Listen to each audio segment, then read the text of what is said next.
Meus queridos irmãos, a paz do Senhor. Que oportunidade nós estamos tendo nesse momento, né?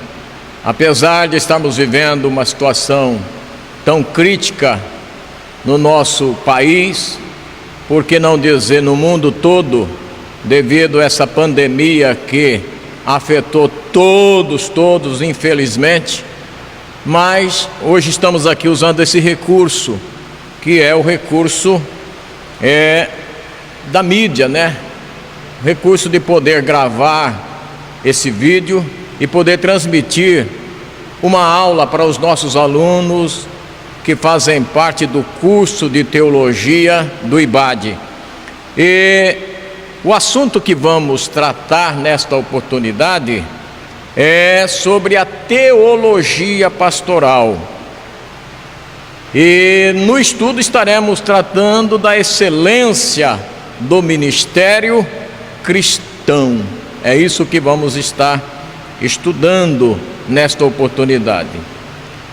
É claro que é diferente para mim que estou aqui transmitindo esta aula, a diferença está ainda em não termos aqui os alunos, né? Os alunos interagindo, perguntando, mas eu vou deixar aqui já o meu contato para que aqueles que quiserem fazer a pergunta depois possam fazer. Eu creio que todos sabem, eu sou o pastor Dulcindo, pastoreio a igreja ali do Jardim Caraí, no setor 11, ao lado do pastor Rubens Ciro, e o meu contato para você anotar aí é claro, 65 99901 5121. Esse é meu contato, para que os alunos possam então perguntar, interagir conosco, e assim eu posso também trazer resposta, e claro que toda resposta é à luz da palavra de Deus. Nós temos uma palavra em 2 Coríntios, no capítulo 3, no capítulo 2 e o versículo 15, que é aquela palavra que todos nós conhecemos, para que o obreiro se apresente de maneira que não tenha de que se envergonhar. Assim que diz a palavra. Então, você reflita no que essa mensagem diz. O obreiro deve fazer a sua reflexão bíblica para que possa responder, para que não tenha de que se envergonhar. Veja que a palavra diz: procura apresentar-te a Deus aprovado como obreiro, que não tem de que se envergonhar, e que maneje bem essa palavra, a palavra da verdade. Então, é essa a nossa intenção nesta oportunidade, transmitindo aqui esta aula. Antes eu quero fazer uma oração e pedir a Deus a bênção do Senhor para todos nós. Pai querido, no nome de Jesus, nos reunimos aqui, eu e mais alguns irmãos, para poder transmitir esta aula que é do curso do IBAD, e na oportunidade estarmos falando sobre a teologia pastoral, que é a excelência do ministério cristão. Que a tua bênção esteja sobre mim e sobre os irmãos que estão aqui também cooperando nesse trabalho. Ó Deus querido, pastor Paulo Gomes, como também teu servo, Senhor, que está aqui trazendo esse trabalho e fazendo esse trabalho, para que nós possamos, Senhor, fazer esse trabalho com alegria e também, Senhor Jesus, com muita vontade de fazer a tua obra. Deus maravilhoso, eu oro assim, pedindo a tua bênção e a tua graça, no nome de Jesus. Amém. Amados, o primeiro capítulo dessa primeira unidade vai nos cobrar o que é a teologia pastoral. O tema já indica o seu propósito, que é estudar e nos ensinar qual é o tempo do pastor, o que o pastor deve fazer, a administração que ele deve ter do tempo, com compromisso, com responsabilidade, e é claro, o tempo dele para com Deus, para com a sua família, para com a igreja. Essa é a instrução que nós temos da palavra de Deus. E é claro que isso não diz respeito tão somente ao pastor que já está em atividade, que já está na sua missão pastoral, mas os aspirantes desse trabalho, aqueles que desejam. A palavra de Deus diz lá em 1 Timóteo capítulo 3 e o versículo 1, instruindo-nos a respeito daqueles que desejam fazer esse trabalho, diz assim, que esta é uma palavra fiel, que se alguém deseja o episcopado, excelente obra deseja. Então, o tema que nós estamos estudando aqui, ele é para todos nós, ele é para mim, que já estou pastoreando já há algum tempo, alguns anos, mas é também para você, que está iniciando, que está querendo fazer a obra de Deus. E é claro que dentro desse aspecto, nós temos que buscar as fontes para que nós possamos nortear-nos no ministério. Quais são as fontes que a Bíblia apresenta para nós nos nortear?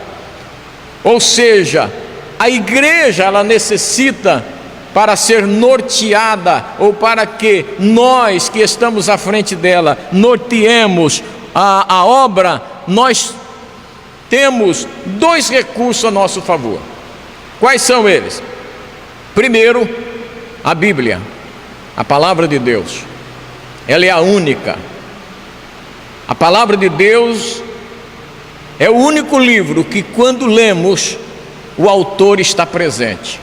Nós não temos nenhum outro livro que possamos ler da vida paralela, que nós possamos dizer: eu estou lendo esse livro e o autor está presente comigo.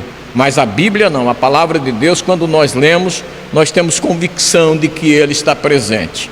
Então a Bíblia, ela é de fato, a palavra de Deus é de fato a principal, é a primordial, é aquela que é uma fonte inesgotável, que de forma alguma se esgota o que nós achamos nela, o que nós temos nela. Então ela é a principal. E junto à Bíblia, nós podemos também ter um outro recurso para nos nortear na questão do ministério, que é a história da igreja.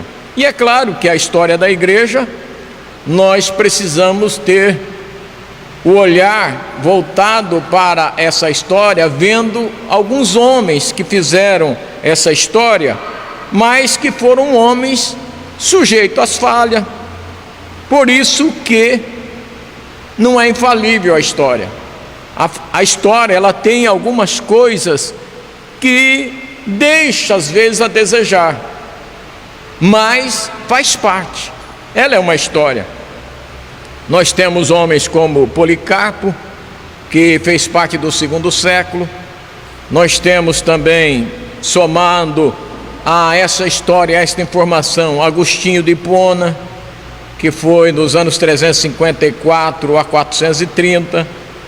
Temos João Hus, temos Martinho Lutero, que foi já nos idos de 1500, que começou o seu trabalho. Ele é quem iniciou esse trabalho protestante, né? Que de fato foi aquele que bateu forte, contestou as teorias dos líderes da religião e pôde então fazer uma revolução. Eu estou falando de Martinho Lutero. Em 1521, a partir de então, ele passou a fazer parte dessa história como um revolucionário no protestantismo. E quando olhamos aqui para a igreja, a sua história, nós podemos destacar esses homens, e é claro que muitos outros poderíamos falar deles aqui, mas que não temos tempo para isso. E é claro que o aluno deva procurar na história paralela para que ele se informe de tudo isso. Então esse é o capítulo 1 desse módulo, ou seja, dessa unidade número 1 da primeira unidade. E no capítulo 2, nós vamos falar sobre o ministério bíblico. O ministério bíblico a que se deva o obreiro se preocupar. Primeiro, a palavra ministério, ela quer dizer ofício, cargo, função. Na Bíblia, ela tem o sentido de servir a Deus e também aos homens. E no Antigo Testamento, nós podemos destacar 3 espécies de ministério. Quais eram esses ministérios? O ministério real, o ministério profético e o ministério sacerdotal. No ministério real, nós vamos observar que o rei, ele governa o povo, ele deveria governar o povo com justiça. No ministério profético, o profeta era aquele porta-voz, eu estou falando do Antigo Testamento, o porta-voz de Deus ao povo. E no sacerdotal, qual era o trabalho do sacerdote no Antigo Testamento? Oferecer sacrifício pelo pecado do povo e também interceder pelo povo. E depois nós temos no Novo Testamento, eu falei do Antigo Testamento, que era reis, era sacerdotes e profetas. No Novo Testamento, eu até quero ler aqui um texto para nós melhor estar informado, que é no capítulo 4, o versículo 11 de Efésios, que diz que, deixa eu achar aqui, irmãos, eu anotei aqui, eu vou para a Bíblia porque essa anotação minha aqui, ela não está tão legível, mas aqui na palavra de Deus, em Efésios, no capítulo 4 e o versículo 11, nós temos esta palavra que o apóstolo Paulo traz-nos uma excelente informação bíblica sobre o ministério, dizendo no versículo 10: aquele que desceu é também o mesmo que subiu acima de todos os céus para cumprir todas as coisas. E ele mesmo, ele, Jesus, deu uns para apóstolos, outros para profetas, e outros para evangelistas, e outros para pastores e doutores, no versículo 12, querendo o aperfeiçoamento dos santos, para a obra do ministério, para a edificação do corpo de Cristo, até que cheguemos à unidade da fé e ao conhecimento do Filho de Deus, a varão perfeito, à medida da estatura completa de Cristo. É isso que nós temos no Novo Testamento. Nós temos pastores, nós temos profetas, evangelistas, doutores, mestres, na palavra de Deus. No capítulo 3, nós vamos ver sobre a chamada divina. Essa chamada, como funciona? Como acontece a chamada divina? Veja, Deus tem muitas formas de chamar. Deus usa a voz para chamar, Ele revela, como também Ele dá visão, e é claro, visões genuínas. E essas muitas formas de Deus chamar, eu estou colocando aqui 3, mas é claro que Deus tem outras formas para chamar. Ele chama Abraão de uma forma, Ele chama Moisés de outra forma, Paulo Ele chama de uma forma extraordinária, todos nós conhecemos. Nós temos na nossa história da Igreja Evangélica Assembleia de Deus o chamado de Daniel Berg e Gunnar Wingre. Foi uma forma linda. Eu conheço, eu li toda a história, tanto o livro de Daniel Berg quanto de Gunnar Wingre, e pude ver ali a forma que Deus chamou os dois. Os dois, tanto Daniel como Gunnar Wingre, 2 jovens na época, com 25 anos aproximadamente, se encontram em uma reunião de oração, e naquela reunião Deus usa uma pessoa lá que profetiza e fala a respeito da obra do Senhor aqui no Brasil, a começar do Belém, do Pará, e os dois entenderam a mensagem, receberam ela como fosse para os dois, porque um dia antes os dois haviam conversado sobre obra missionária, o desejo ardente que tinha no coração, e isso os fez com que eles viessem para o Brasil em 1910, e hoje nós temos a Assembleia de Deus, que é de fato uma obra fenomenal, uma obra gigantesca que Deus usou esses dois. Nós poderíamos falar também do pastor José Satiro, missionário que foi para a Colômbia, a forma que Deus o chamou. Deus o leva em visão à Colômbia e ele vê lá a cidade para onde ele iria, e um ano depois ele chega naquele lugar e vê e confere junto com a sua esposa que de fato eles estavam no caminho certo, no momento certo, na direção certa. Deus os levou ali para estarem na Colômbia. Então, queridos, é isso que o obreiro tem que entender: as formas de Deus chamar e ter convicção, certo dessa chamada, convicto dessa chamada. Aí o obreiro tem uma tarefa. Que tarefa é essa? Preparar-se. E como se prepara? Olha, ele se prepara primeiro com a família. Um obreiro sem família está tudo errado. Ele tem que ter a família dele ao lado dele, junto com ele.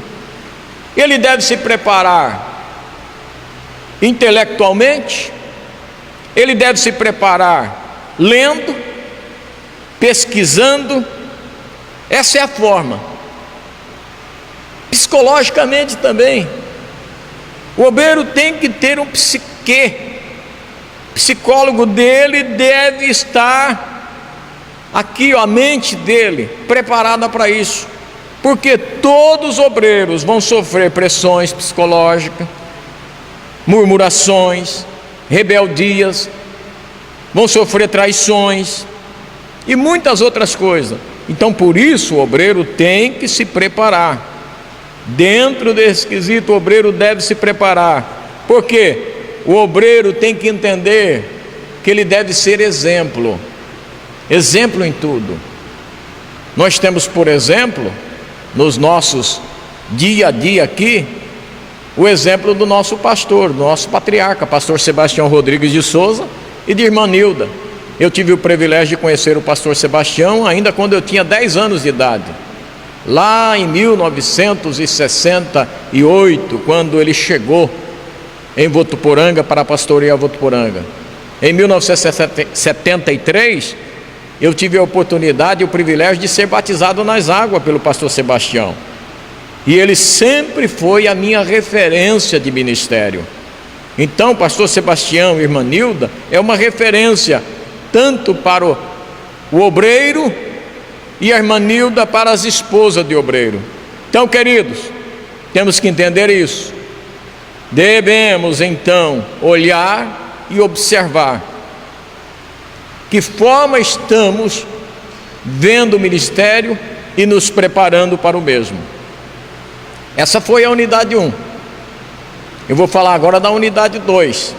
Nosso tempo, por ser gravado assim e precisar depois ir para os meios de comunicação para que os irmãos possam estar tirando proveito da aula, ele é corrido, mas nós estamos dando aqui de uma forma ainda que superficial, parecido, mas eu creio que os irmãos, os alunos estão entendendo.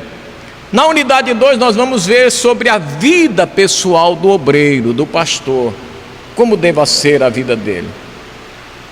Todos nós temos que entender que todo obreiro sempre será cobrado. Ele é observado. Ele é cobrado no quê? No exemplo. O obreiro tem que ser exemplo em tudo. Veja, o obreiro é cobrado na sua vida espiritual. Esse é o primeiro capítulo já dessa unidade 2. Como deva ser a vida espiritual do obreiro? Vida de oração, jejum, meditação na palavra. É isso que nós temos que entender. Nós temos lá no Salmo 1, o salmista, quando expressa a palavra, ele diz assim, que é bem-aventurado o varão que não anda segundo o conselho do ímpio, não se detém no caminho dos pecadores, não se assenta na roda dos escarnecedores, mas diz assim, antes ele tem o seu prazer na lei do Senhor, na lei, e na sua lei medita de dia e de noite.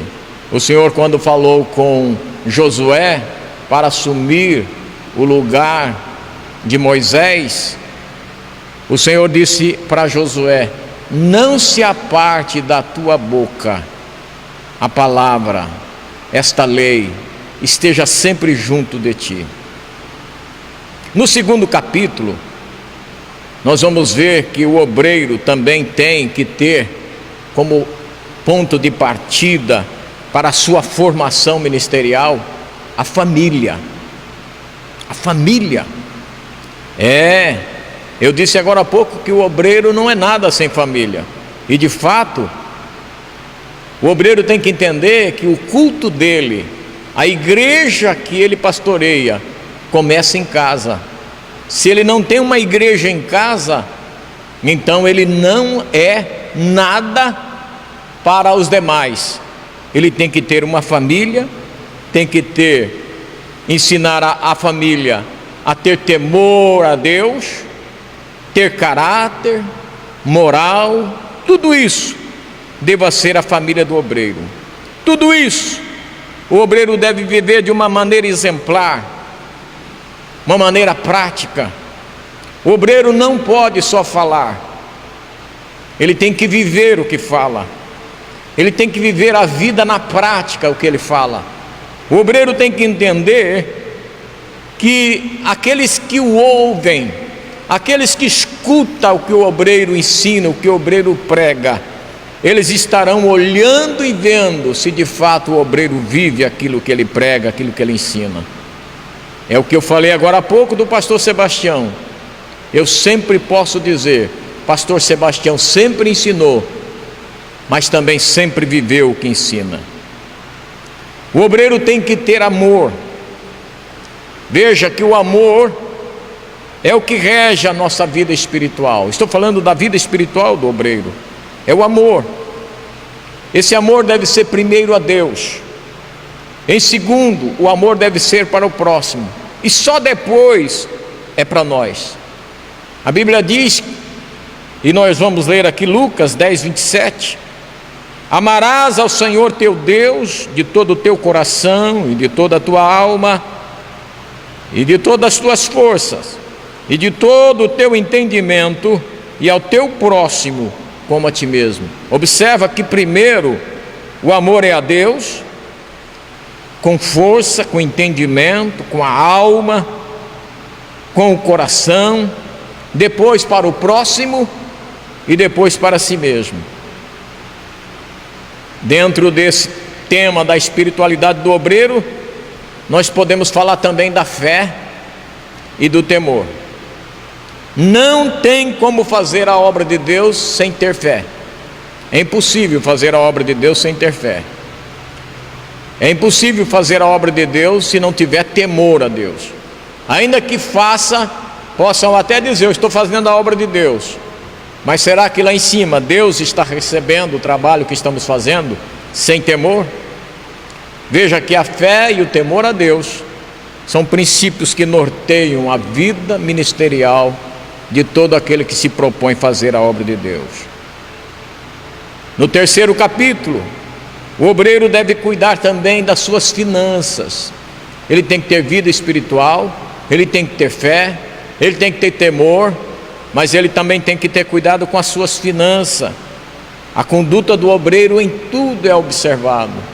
Imagina o obreiro fazendo a obra de Deus em algum lugar e alguém criticar, dizer, ele é um mau pagador, ele é um caloteiro, ele diz que é crente, diz que até pastor, mas está devendo. Então, cuidado com a finança, obreiro.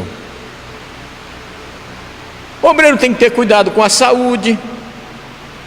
Claro que o ministério de Deus é uma bênção, fazer a obra de Deus é uma bênção. Porém, se não soubermos administrar com entendimento o nosso tempo, se nós soubermos administrar, nós vamos enfrentar situações delicadas, perigosas, concernente à saúde. E isso atrapalha o desenvolvimento pessoal, atrapalha o ministério. Então, queridos, é necessário ter cuidado com a vida familiar, é necessário ter cuidado com a vida de fé, mas também com a saúde física. É necessário. Você precisa de férias, nós precisamos tirar férias, precisamos de descanso. Quando nós fazemos isso, nós vamos evitar. O obreiro estará evitando o quê? Situações de crise com família, no relacionamento familiar. O obreiro vai evitar estresse, desequilíbrio emocional e tantas outras coisas. Então tenha cuidado, obreiro. Nós falamos da vida espiritual do obreiro, mas precisamos também falar da vida física, da vida pessoal do obreiro. Tenha cuidado. O caráter do obreiro, vamos falar um pouco do caráter. Isso está no capítulo 5. Nós podemos falar tanto do caráter como também da ética. Isso são valores, são princípios que usamos para decidir três grandes questões: a questão do caráter e a questão da ética. Eu anotei aqui, esses princípios: quero, devo, posso. Essas coisas nós precisamos observar. Isso fala de caráter e de ética. Quero, mas não devo. Veja, observa isso. Existem coisas que eu quero, mas não devo. Existem coisas que eu devo, mas não posso. Existem coisas que eu posso, mas não quero. Essa foi a luta, a guerra que Paulo tinha interior, que ele fala lá no capítulo 6 e no versículo 12 da carta aos Coríntios, da primeira carta. Ele diz assim: todas as coisas me são lícitas, mas nem todas as coisas me convêm. Eu vou ler esse versículo, nós já estamos concluindo, mas eu preciso ler esse versículo para que fique bem gravado na nossa mente essa questão de caráter, essa questão de ética. É capítulo 6 e o versículo 12 de 1 Coríntios. Todas as coisas me são lícitas, mas nem todas as coisas convêm. Todas as coisas me são lícitas, mas eu não me deixarei dominar por nenhuma. Observa, eu posso, mas não quero. Alguém diz: mas você deve fazer. Aí você diz: eu devo, mas não posso. Outra vez, alguém diz: você pode fazer. Aí você diz: mas não quero. É assim que nós temos que ter o quê? Nós temos que ter controle. Nós não podemos ser dominados por nada disso. Nós devemos ter controle disso, queridos. Quando nós pensamos na ética, o que é a ética? A ética comporta isso, porém ela é a parte teórica da conduta de todo ser humano. É a parte teórica. E qual é a parte prática dessa conduta? É o caráter. O caráter é a parte prática. De repente você encontra alguma coisa, vamos dizer que você encontra um celular, A ética te diz: isso não é seu. E o teu comportamento deve ser um comportamento moral, um comportamento de caráter. Você descobre de quem é e vai lá e devolve. Essa é a parte prática do caráter. A ética diz: não é seu. Isso não é ético você ficar com você. Mas o seu caráter, e isso já é moral, você diz: eu vou devolver. Procura saber de quem é, encontra quem de fato perdeu, devolve, entrega. Isso é caráter, isso é honestidade, isso é transparência, isso é dignidade. Ei, é assim que eu e você devemos nos comportar, com ética, com caráter, com moral, com dignidade, com honestidade, com transparência no que fazemos. Isso é louvável diante de Deus. O obreiro deve agir dessa forma. O obreiro deve entender que diante dele existem situações para ele decidir, e diante dessas situações ele tem que ter primeiramente o temor a Deus para tomar decisão diante de situações às vezes complicadas, orar, buscar a direção de Deus e depois fazer o que deve fazer. Fazer, mas sem expor ninguém. Jesus nunca expôs ninguém. É errado expor alguém em público, chamar alguém a atenção em público, dizer: ó, você errou, fez isso, isso, mais aquilo, e você vai ser disciplinado, você vai... Não, isso é errado. Não se deva fazer isso. O obreiro deve, nós falamos agora há pouco sobre a ética. Qual é a ética nesses casos? É usar o exemplo de Jesus. Uma mulher é trazida diante de Jesus, que foi pego no erro, no pecado, e aqueles que trouxeram ela a Jesus já vieram com pedras na mão para jogar. Jesus simplesmente olhou para a plateia e disse: aquele que não tem nenhum pecado, seja o primeiro a jogar pedra. E Jesus escreve na terra. A Bíblia diz que ele estava escrevendo na areia. Alguns deduzem que Jesus escrevia sobre alguns erros que alguém devia ter praticado, mas a palavra vai nos informar. Ela nos informa dessa forma, que foi saindo um a um, desde o mais velho até o mais novo. Quando todos foram embora, Jesus olha para aquela mulher e diz: cadê aqueles que estavam te acusando? Onde estão eles? A mulher diz: não, ninguém me condenou, nenhum deles. Jesus também disse: também eu não te condeno. Mas Jesus não expôs ela. Jesus com certeza chamou a atenção dela, mas fez uma obra maravilhosa na vida dela. Orou por ela, perdoou ela, e ela se tornou uma mulher abençoada, uma mulher que era tanto abençoada como se tornou bênção nas mãos do Senhor.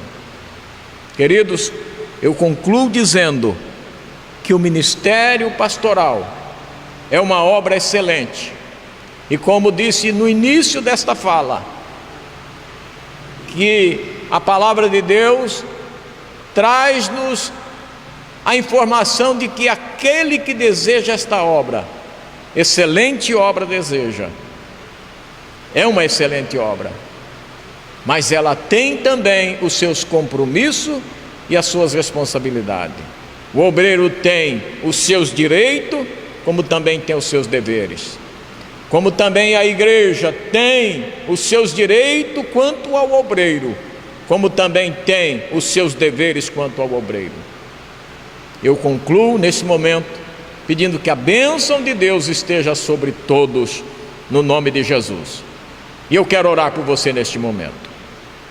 Pai querido, eu quero te agradecer por esta obra tão maravilhosa que o Senhor nos deu a oportunidade de realizar neste momento. Poder estar aqui transmitindo o trabalho do Senhor, transmitindo esta aula e dando ao Senhor Jesus instrução através da luz da Bíblia aqueles que estão, Senhor, cursando esse curso do IBAD. Nesta oportunidade falamos sobre teologia pastoral. E eu quero glorificar o Teu nome, Senhor, por cada um, Senhor, que tem nos ajudado nesta obra, aqueles que têm cooperado. Oro pelo pastor Paulo mais uma vez, pela sua esposa, Senhor, irmã Kátia, pelo Teu servo, pastor Rubens Ciro, que tem apoiado esse trabalho. Quero também apresentar a Ti, Senhor, Teu servo, irmão Nilo Cortez, que esteve aqui comigo, Senhor, nesse trabalho, junto, ó Deus querido, ao pastor Paulo e a irmã Kátia, nos ajudando a fazer, Senhor, esse trabalho nesta tarde. Que a Tua bênção seja sobre o Teu servo, que o Teu amor alcance cada um. No nome de Jesus eu oro e agradeço a todos. Deus abençoe a todos em Cristo Jesus. Amém e amém.